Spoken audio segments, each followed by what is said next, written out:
Hello grade 9s, welcome to lesson 1 on factorising.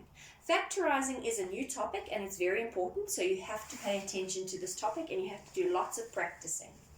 Let's talk quickly about what is a factor. Factors fit in to numbers, so do you see this? Factors fit in to numbers without a remainder. So let's say, for example, if I was asking you for the factors of 18, the factors of 18 are 1 and 18, 2 and 9, 3 and 6. These are the factors of 18. All of these numbers fit into 18 without a remainder. Okay, now let's talk about the factors of 12. So the factors of 12 are 1 and 12, 2 and 6, 3 and 4. These are the numbers that fit into 12. If I had to ask you for the common factors between 18 and 12, these would be numbers that fit in, that they have in common. What does this word in common mean? Well, perhaps you can go look in the mirror and check out your eyes. If you have brown eyes, well, guess what? I have brown eyes too. That means we have brown eyes in common. Common means that they both must have it. So what are the common factors of 18 and 12? The common factors are 1, they both have 1, 2, they both have 2, 3, they both have 3, and 6, they both have 6. So those are the common factors of 18 and 12. So now if I asked you for the highest common factor of 18 and 12, what would you say it is? It's 6. 6 would be the highest common factor of 18 and 12. 6 is the highest number that can fit into both 18 and 12 without a remainder. So, highest common factor between numbers, remembering that factors fit in. And actually, highest common factor, which I'm going to call as HCF, is the first way that you're going to learn how to factorize. So what do I mean by factorizing? Factorizing breaks a number up into pairs of factors. So if I asked you to factorize 18, okay, I could say that 18 could be factorized by saying 2 times 9, because 2 times 9 gives me 18. Or I could factorize 18 by saying 3 times 6, because 3 times 6 gives me 18. So that's another important thing about factorizing. Factorizing creates brackets. It splits a number into brackets. So let's talk about factorizing variables. If I asked you to give me the factors of x cubed, the factors of x cubed, how do I make x cubed up? Would be x times x times x. Do you agree? X times x times x gives me x cubed. And what happens if I asked you to give me the factors of x to the power of 4? Well, that would be x times x times x times x. So now, if I had to ask you what factors do they have in common, do you agree that they have the first x in common? They also have the second x in common, and they have the third x in common. So can you tell me, what do you think the HCF, the highest common factor between x cubed and x4 would be?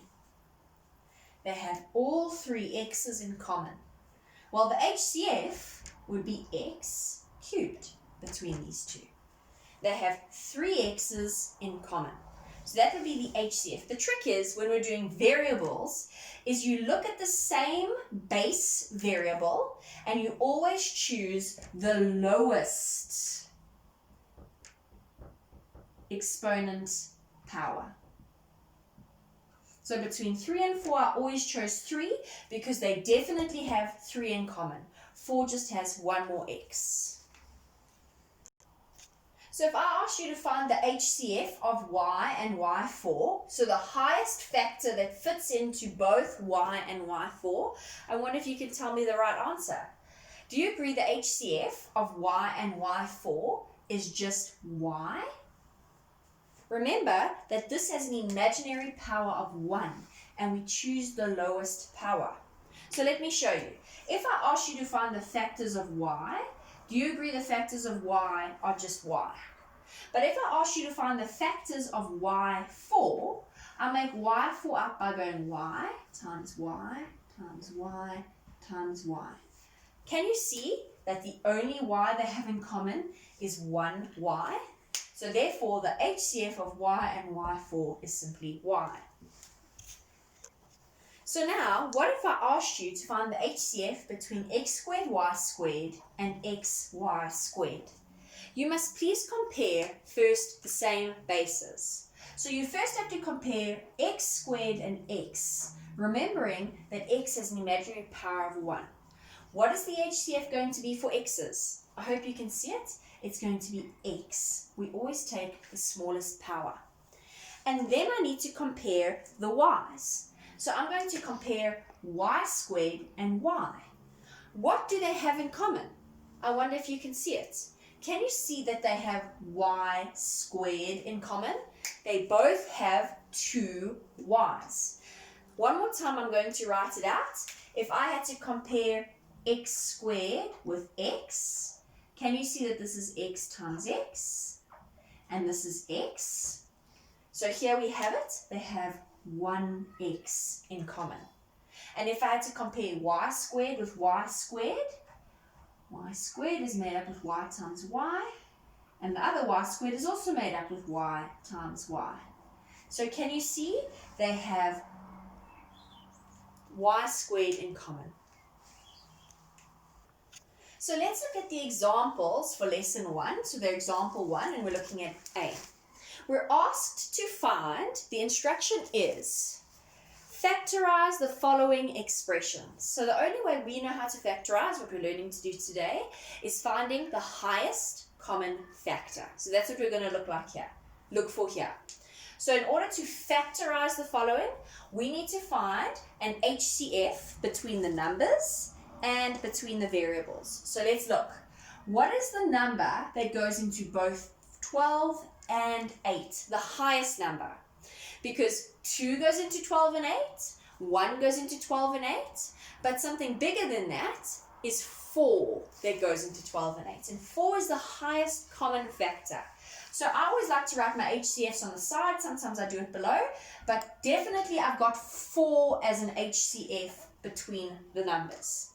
Then I'm going to look for the HCF between the variables, x squared and x5.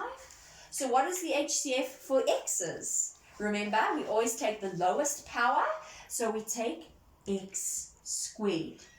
This is my HCF. So now I figured out my HCF. I need to set my answer out like this. Because it's an expression, it's not an equation, I'm not solving, my equal signs go down the side. So the first thing I do is I write my HCF, which I've decided is 4x squared. And then you open up a bracket. Remember when I said to you, what is the factors of 18? And I said you can make 18 up by saying 3 times 6. So that's what I'm doing now. I'm opening up a bracket. Now, when you take a factor out, or when you remove the highest common factor, what you're actually doing is you're dividing each term in the expression by the HCF.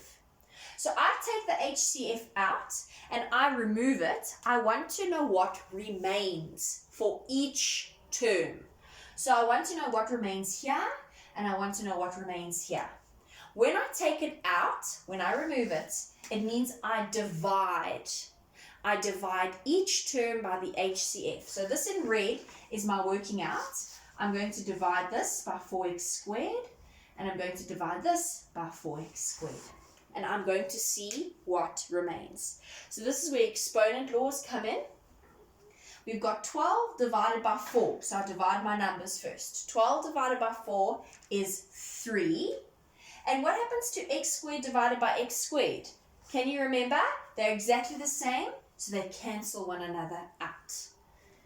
Now I've got plus, so I put plus down, and I say 8 divided by 4. And 8 divided by 4 is 2. What happens to these x's because they're not exactly the same? Can you remember when we divide? We have to subtract. We always move the smaller one to the bigger one. So I subtract 2 from the top, that x squared disappears, and what am I left with? X to the power of 3. And this, grade 9s, is my factorized answer. How do I know if I factorized completely? And it's always good to check. It's not worth a mark, but it is good to check. I know if I factorize completely if when I distribute this into the brackets, I end up with my original answer, original question. So I just undo what I've done. So let's see if it's true. Let's say 4x squared times 3. Well, 4 times 3 is 12x squared because there's no other x squareds. And now I'm going to bomb it into this term here. 4 times 2 is positive 8. And x squared times x3, what happens when I'm multiplying? Keep the base, add the powers. 2 plus 3 is 5. Hey presto, what do you know? I'm back to my original question. So therefore I factorize correctly. This part here in green, you do not have to do for marks. Your marks end here. Can you please be sure of trying to set it out the way it's meant to be set out? Removing the HCF, opening up brackets, and dividing each of them by the HCF. Okay, so our instruction is still factorize the following, and we only know how to do an HCF, so we're going to do an HCF. So, I need to see what is in common between the 15 and the 3. What factor do they both have? And that factor is 3. 3 fits into both of them. Now I'm going to look at the A's. A4 and A, remembering that that A has an imaginary 1. So what A value do they have in common? They've got A to the power of 1. And then I'm going to compare B6 with B squared. What do they have in common? B2. Remember, you always take the lowest power. So that's my HCF. So my setting out goes like this. Equal sign down the side. I write my HCF and I open up brackets. So I take out my HCF and I take it out from the first term and I take it out from the second term. So when I remove it, it must mean I must divide. Okay? So if I divide this side by 3AB squared, and I divide this side by 3AB squared, because that's my HCF, I'm taking my HCF out of both of them. I have to think what remains. 15 divided by 3, that gives me 5. A4 divided by A, what happens? I subtract the 1 at the top because this A has an imaginary 1, and I'm left with A3. And then I've got B6 divided by B2. What do? I subtract the 2 at the top because I took it up, and what am I left with? B4.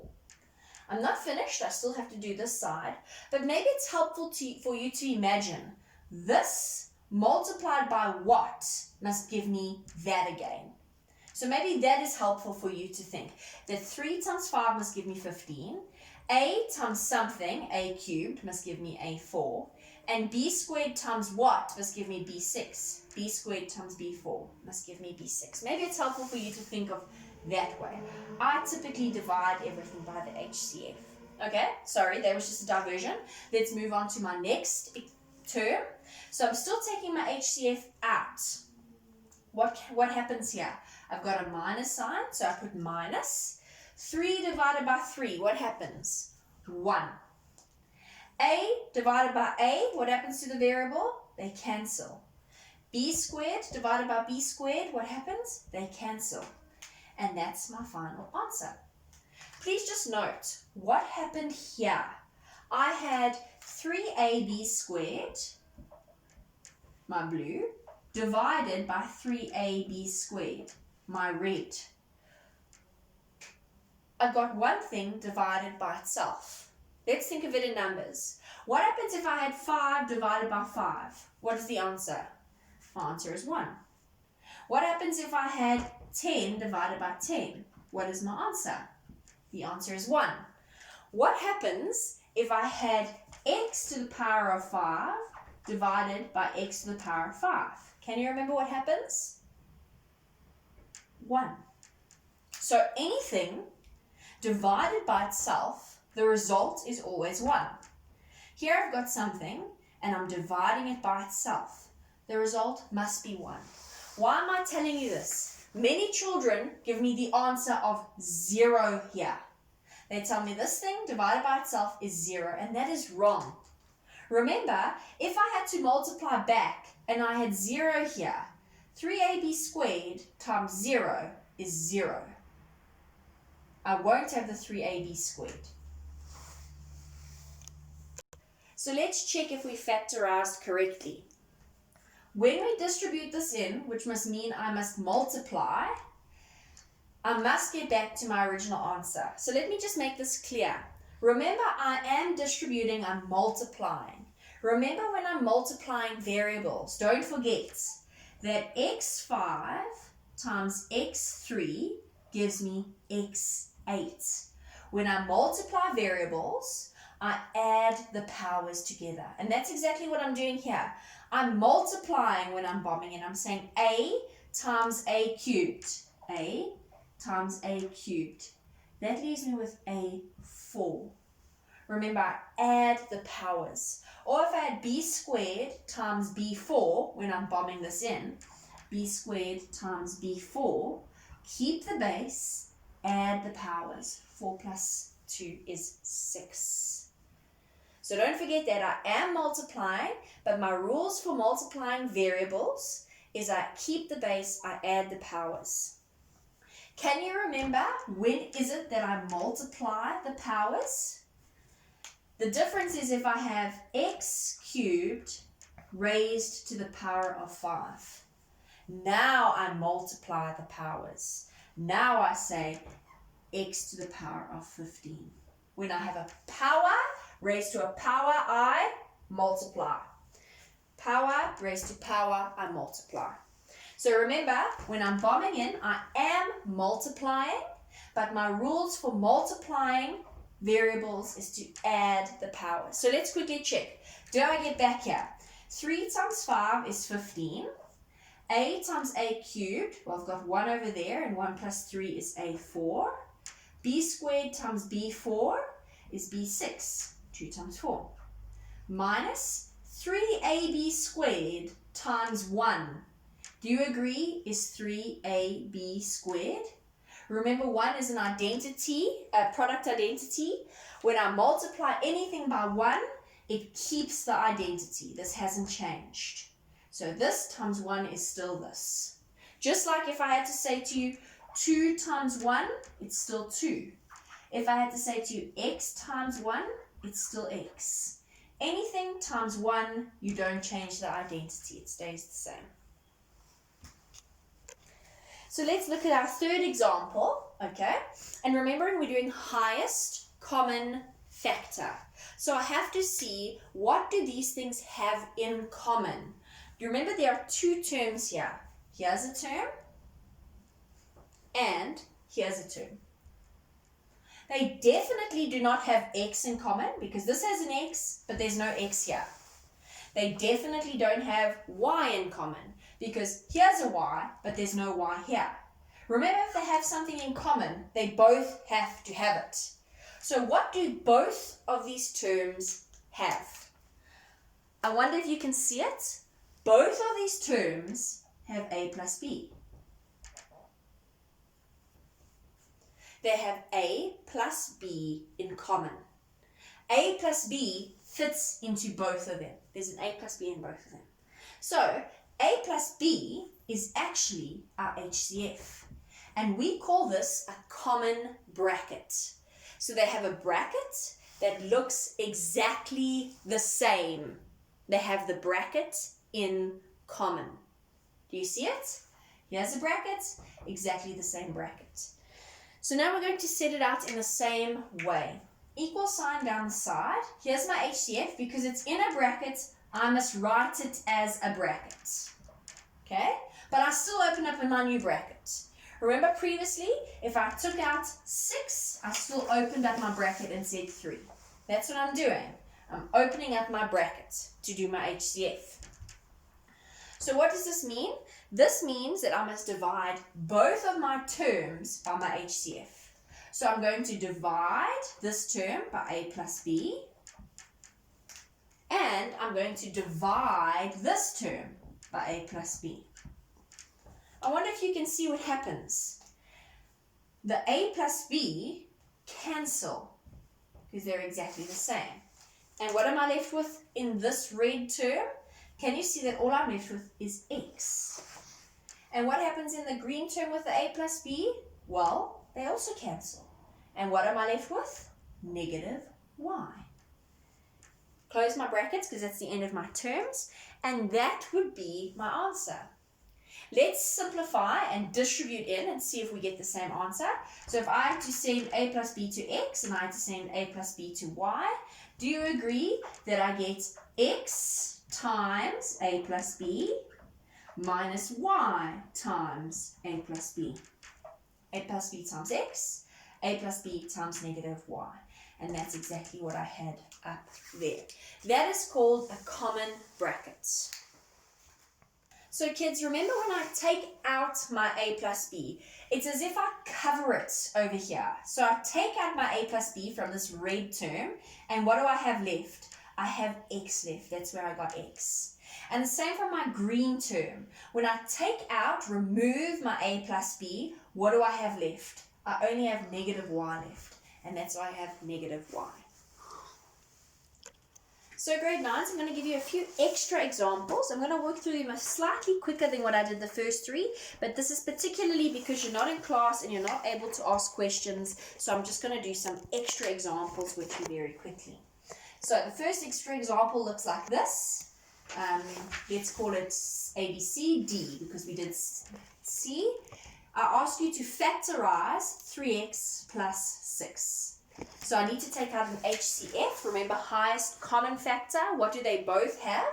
Can you see that between 3 and 6, what do they both have? They both have 3 in common. Do they have x in common? No, they don't. Because here's a term, there's x, and then here's a term, there's no x. Remember, in common means they both have to have it. So they don't have x in common. So the only thing that these two terms have in common is this 3. So I write down my HCF, and then what do? I divide both terms by the HCF. So I divide that by 3, and I divide that by 3. 3x divided by 3, what happens? The 3's cancel, and I'm left with x. Plus 6 divided by 3 is 2. That's my final answer. Why? If I had to multiply back in or distribute back in and send the 3 back in, what do I end up with? 3x plus 3 times 2 is 6. Back to my answer. Question E as extra. If I look between my two terms, remembering that that is a term and this is a term, what do both of them have? What do they have in common? Can you see that they have 5 in common? Okay, they've got the 5 in common. They both have an A. They've got A in common. This one has a B and this one has a C. Is B in common? Nope, it's not in common because only this has a B. Is C in common? No, it's not in common because they don't both have C. So 5A is my only HCF. So if I take out 5A, what am I left with? It means I must divide this side by 5A, and I must divide this side by 5A. 5's cancel, A's cancel. What am I left with? B. Plus 5 cancels, A's cancel. What am I left with? C. That's your factorized answer. So if I ask you to find the HCF between these two terms, here's your split in terms. There's my two terms. What do they have in common? They don't have any numbers in common. Remember, there's an imaginary 1 there. They don't have anything in common, but they've both got an x. They've got an x cubed and an x. Remember what we do? We take the lowest power. So all they have in common is an x. There's only an x that can fit into both of them. So I take the x out, which means I divide both sides by x. So when I say x cubed divided by x, what happens? I subtract 1 because that's got an imaginary 1. Sorry, I forgot to open up my brackets. So x to the power of 3 minus 1 is x squared plus 2x divided by x. Can you see? These x's are exactly the same, so they cancel, and I'm only left with 2. Let's quickly see. Would I get back to my original answer? If I bomb this x in, remember when I'm multiplying, I add the powers. So x times x squared is 1 plus 2, which is x cubed. And x times 2 is 2x. And that's exactly what I had over there. Question G looks like this. 2 terms. What do they have in common between the 18 and the 12? What number, what highest number can fit into them? 6 can fit into both of them. Between the x6 and the x4, which one do I choose? The lowest power, x4. And between the y4 and the y7, which do I choose? y4, the lowest power. So now I write down my HCF, 6x4y4, which means I must divide both sides by that HCF. Let's see. So I divide this by 6x4y4, and I divide this by 6x4y4. Let's see what happens. 18 divided by 6 is 3. x6 divided by x4, I hope you can see what happens. I minus the 4 at the top and I'm left with x squared. y4 divided by y4, what happens? Cancel. Right. 12 divided by 6 is simply 2. What happens to x4 divided by x4?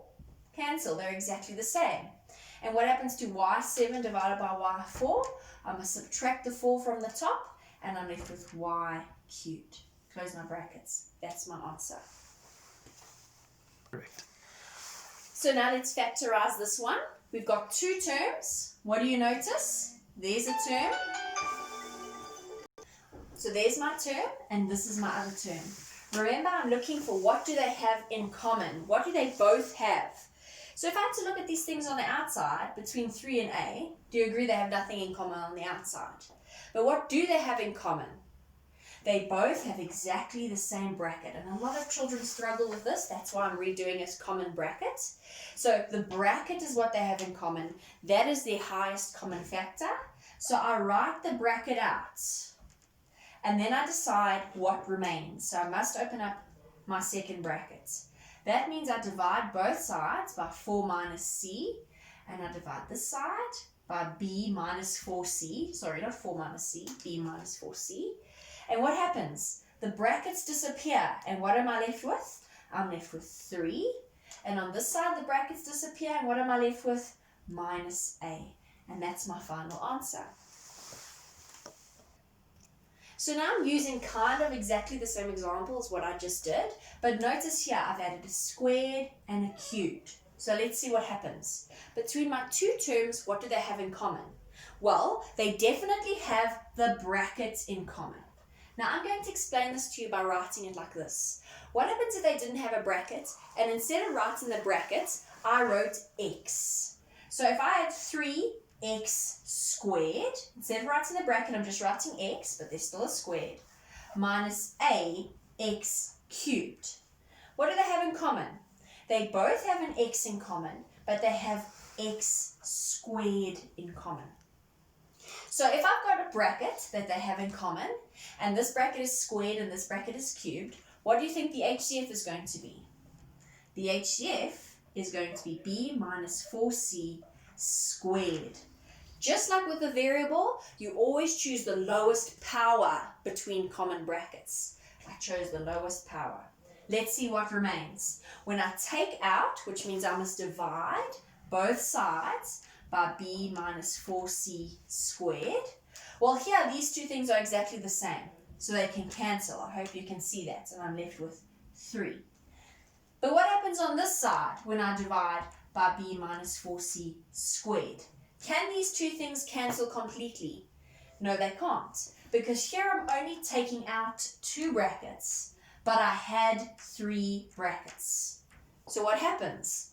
I still have a, because a is not cancelling, but I still have one bracket remaining, b minus 4c to the power of 1, because I only took 2 brackets out, but I had 3 brackets. So it's still got 1 b minus 4c.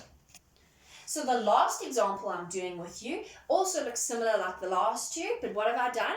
I've added a 6 in front. Why is this important? Because between my two terms, when I compare the front of the brackets, because we all know the brackets are in common, can you see that the front of the brackets can also be factorized? Why? Because in the front of the brackets, they have 3 in common. So 3 is in common, as well as the brackets, b minus 4c. Because 3 fits into both of the fronts, and they both have the brackets. So that's what they have in common. That's my HCF. So I take out my HCF of 3, b minus 4c, and let's talk about what remains. That means I must divide both sides by 3, b minus 4c. Let's see what happens. The 3's cancel, and the b minus 4c cancels. What am I left with? 0? No, I'm not left with 0. Anything divided by itself is 1.